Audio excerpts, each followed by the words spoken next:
हाजीपुर से कौन होगा उम्मीदवार, इसको लेकर कई तरह के उठापटक जारी हैं। एक तरफ चाचा हैं तो दूसरे तरफ चिराग हैं। एक तरफ रामविलास पासवान के बेटे हैं तो दूसरी तरफ उनके भाई हैं। कौन लड़ेगा चुनाव, इसको लेकर तमाम अटकलें चल रही हैं। चिराग पासवान दावा करते हैं कि हाजीपुर की सीट वो किसी भी कीमत पर नहीं छोड़ेंगे। उनके पिता की विरासत है, उस विरासत को वो आगे बढ़ाना चाहते हैं। इधर वर्तमान में जो हाजीपुर से लोकसभा के सदस्य हैं पशुपति पारस, वो ये दावा करते हैं कि उनके भाई के द्वारा दिया गया हाजीपुर का सीट वो कभी नहीं छोड़ेंगे, वो हाजीपुर सीट पर बने रहेंगे। अब इन चीज़ों के बीच में एनडीए गठबंधन क्या करेगा, बीजेपी क्या करेगी, भारतीय जनता पार्टी की क्या रणनीति तय होंगे, इसको लेकर लोगों की निगाहें टिक गई हैं। देखिए, लोकसभा चुनाव नज़दीक है। महज 4 से 5 महीने के अंदर में बिहार सहित देश भर में लोकसभा का चुनाव हो जाएगा।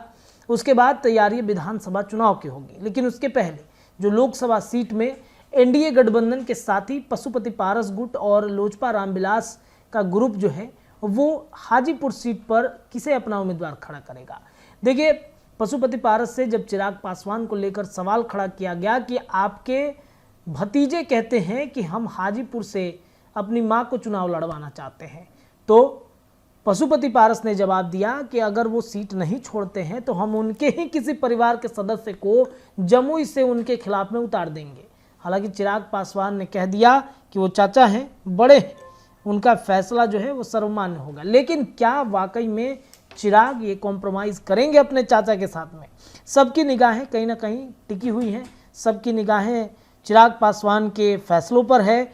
अब देखिए, खबर ये आ रही है कि चिराग पासवान और पशुपति पारस के जो सीट की लड़ाई चल रही है हाजीपुर से, वहाँ पर एनडीए ने अपना कैंडिडेट दावा कर दिया है कि कैंडिडेट का चुनाव हो गया है। कौन है कैंडिडेट, तो खुद चिराग पासवान तय कर रहे हैं। चाचा और भतीजे चिराग पासवान में सीट को लेकर बयानबाजी के दौर के बीच में चिराग पासवान इस सीट पर अपना अधिकार जताते हैं, तो पशुपति पारस इस सीट को छोड़ने के लिए राजी नहीं है। अब इस सीट को लेकर नया दावा सामने आ रहा है। कहा जा रहा है कि एनडीए की ओर से इस सीट के लिए उम्मीदवारी का नाम तय कर दिया गया है। औरंगाबाद में चिराग पासवान ने इस सीट को लेकर बड़ा खुलासा कर दिया। चिराग पासवान ने कहा कि लोकसभा चुनाव में हाजीपुर में अंकल पशुपति पारस उम्मीदवार नहीं होंगे। उन्होंने कहा कि हाजीपुर को लेकर वे जो भी बात कर रहे हैं उस पर एनडीए में चर्चा हो चुकी है, लगभग ये मामला तय हो चुका है। इसके बावजूद चाचा का ये कहना कि हाजीपुर से वो चुनाव लड़ेंगे कोई मायने नहीं रखता। उन्होंने कहा कि सीटों की दावेदारी एनडीए के अंदर ही होनी चाहिए। चिराग पासवान ने दावा किया कि एनडीए में इस बात पर चर्चा हो चुकी है, एक सीट पर एनडीए के 2 घटक दल कैसे चुनाव लड़ सकते हैं। चिराग पासवान कहते हैं कि अंदर की बात है, मुझे जो जानकारी है किस दल को कितनी सीटें मिली, कौन कौन सीट पर मिलनी है, सब कुछ फाइनल है। एनडीए में सीट को लेकर कोई दिक्कत नहीं है, ना ही खींचातानी का दौर जारी है। तो देखिए भाई, एनडीए के तरफ से चिराग पासवान को क्या हरी झंडी मिल चुकी है। पशुपति पारस का गेम पैक हो जाएगा। चिराग पासवान के इस बयान के बाद चर्चाएं तेज हो गई हैं। जो भी खबर होगी लगातार हम आपको अपडेट करते रहेंगे। जुड़े रहिए भारत लाइव के साथ। धन्यवाद।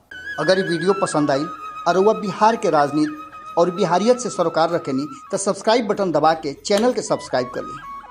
ओजे एगो घंटी बा, ओकरा बटन दबा देला से कुल सटीक और मारक खबर रुआ मुफ्त में मिल जाई। अगर रुआ पत्रकारिता के हमनी के नया प्रयोग में सहयोग कर चाहतानी तो ज्वाइन बटन दबा दी।